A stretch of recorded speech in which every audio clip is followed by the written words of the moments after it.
previous sessions to the program, we focused on important work readiness skills for employers. In this session, we'll discuss how international trade connects our nation with other countries around the world.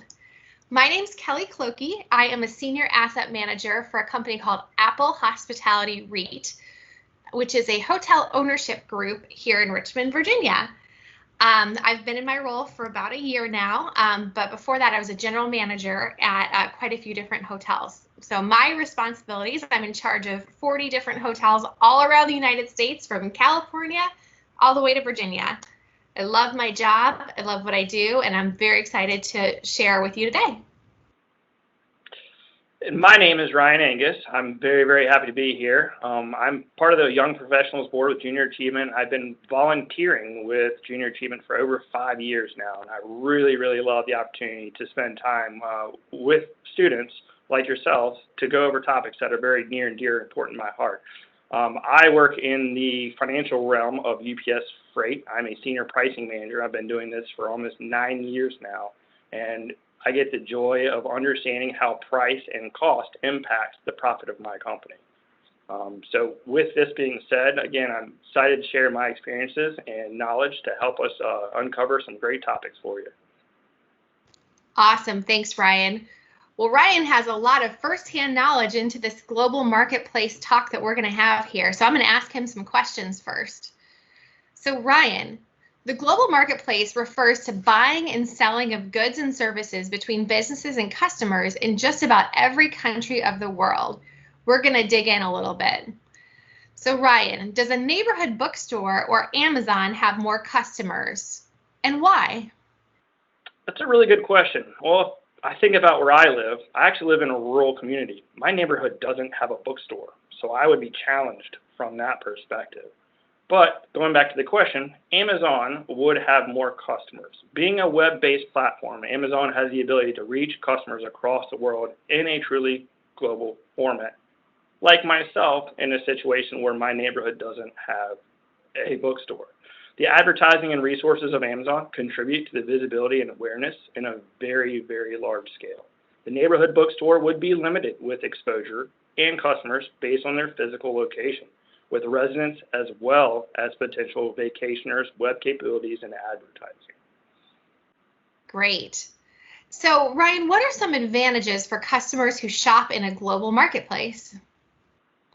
Consumers or customers who shop in a global marketplace, they gain the benefits of more choices, more competition, which brings out more availability that may not be present in their physical location. Resources for products are not readily available everywhere. Therefore, opening up the ability to shop outside of one's own area gives the consumer access to those products and resources that are specialized in other areas. What about some advantages to U.S. businesses? Wow, with businesses that operate globally, they open up new markets to the U.S. Those markets open up the U.S. to new goods and services. Those specialized products or services available that originate may not be readily available in other countries of their own. Therefore, it opens up global resources for U.S. businesses to be able to provide products, services that may not be readily available to us in the U.S. Like, for instance, tomatoes from Mexico may be available for the U.S. distribution in the winter months where crop production in the U.S. is impacted by the weather. The more exposure U.S. businesses have to global markets, the more resources and consumers that will be available. With this increase in exposure, the more likely the business will be successful. More success means more potential for more job opportunities, better pay, I love better pay, better quality, and potential for reinvesting in the community. And true or false, entrepreneurs tend to travel to countries where their ideas can be put into actions. Man, who wouldn't love to travel? I love to travel. How about you? Oh, I love travel. Definitely. The more accepting an idea, the more likely it is for success. Therefore, as an entrepreneur, they will want to ensure that their time and resources are utilized with maximum efficiencies in areas where they will be successful.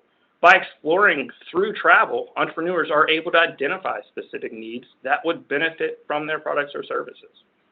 Thank you. Definitely. Now, while we've been talking that, a free market economy affects the movements of goods and services, Kelly. How do you think trade fits into this? You know, Ryan, in the past, businesses competed only with nearby businesses. Products took a long time to get to consumers. When transportation innovation allowed for faster shipping, businesses found that they could trade their products across regions, nations, and worldwide. Easier trade meant buying and selling products and services. Businesses became interdependent as they reached new customers. Sounds awesome. I love to trade. I used to trade baseball cards. Sounds like it's on the same level. Absolutely. So we've been learning a lot about the free market economy as it relates to trading products and services. Can you help me better understand specialization? Why is this important? So, a lot of businesses produce one type of product or a part of a product and sell it to others. This is the definition of specialization. Sometimes businesses specialize by using natural resources plentiful in their region. So, for example, in Florida, there's a lot of fruit, coffee in Colombia. Specialization helps businesses in other countries buy and sell with each other and lowers the cost of production. With lower costs, companies can reduce prices, which benefits us as buyers. Who doesn't like a cheaper price option? Sounds pretty important to be specialized, doesn't it? Sure does. Absolutely. With what we've learned so far, we see that businesses compete for resources and customers. So we hear about opportunity. Man, I'd love the opportunity to eat a pizza right now, for instance. But I've also heard this term in a different way. Could you help me better understand what it means with opportunity cost? Sure. Opportunity cost is often defined as opportunity lost.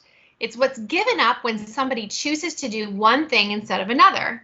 For example, when my husband and I moved from the Midwest to Richmond for my job, I gained an amazing job opportunity in a wonderful city with lots of really fun things to do. But my opportunity cost, or things that I lost, were being near to friends and family.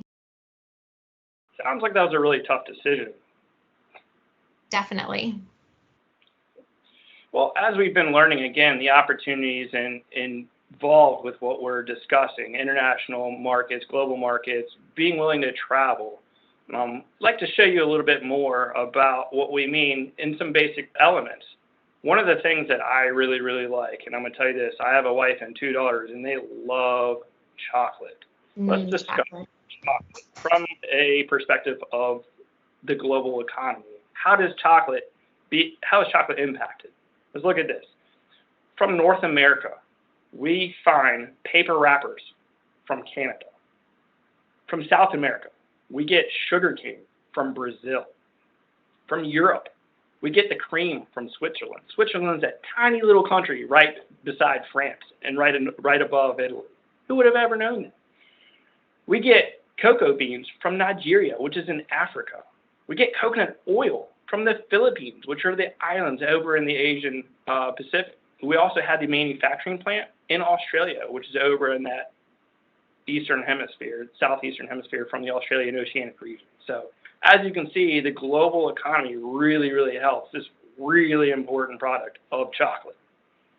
Wow, I will be thinking about all of those countries the next time I eat a chocolate bar, which probably will be pretty soon. So let's talk about another common object that we have around, and that's a tablet. So tablets that we're all using right now for virtual learning and our Zoom meetings and all of that. Lots of different countries can come into play for tablets. So for tablets, we use silicon that's made from Brazil in South America. The CPU, or the computer processor, is made potentially in Germany and Europe. Gold for the tablets is mined in South Africa, on the continent of Africa. LCD screen, so your tablet screen, could potentially be made in South Korea, on the continent of Asia.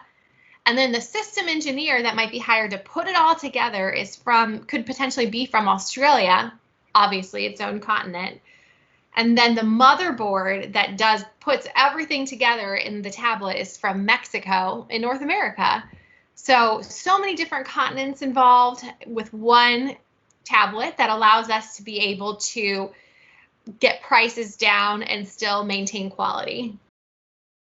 Wow, that's incredible to see that all those components from all different areas of the world contribute to so many different products. It looks like we had some similar continents, similar countries providing resources that are specialized for those areas in different products. That's pretty cool. Well, again, thank you so much for sharing. That was absolutely wonderful. So when we're looking at this, again, for the students out there, we thank you so much for paying attention and listening to us. Again, as we understand entrepreneurship and just the session that we've uncovered with many products that we understand that we buy, they contain resources that are found in many countries. So let's review the key terms again. Trade, the process of buying and selling. Specialization, choosing to focus production on one or a few products. Opportunity cost, the next best alternative given up when making a choice. That was a hard one to understand, but I'm really glad you did it because I love having you as a teammate. So by taking a business globally, a company opens up its products to a much larger profile to operate. This expansion of trade encourages growth with more exposure to a larger customer base, leading to more potential sales, while also gaining access to a larger variety of resources, which we found could help reduce the cost of producing the products to further drive up profits. Who doesn't want to make more money? So again, thank you very much, Kelly, for teaming up with me on this session. Really, really appreciate all you students out there who are driving hard through this time. We look forward to the next opportunity to serve you. Thank you. Thanks, everybody. Thanks, Ryan. You were a great partner. Hope everybody has a wonderful day, and we look forward to being able to visit with you in person soon. Take care.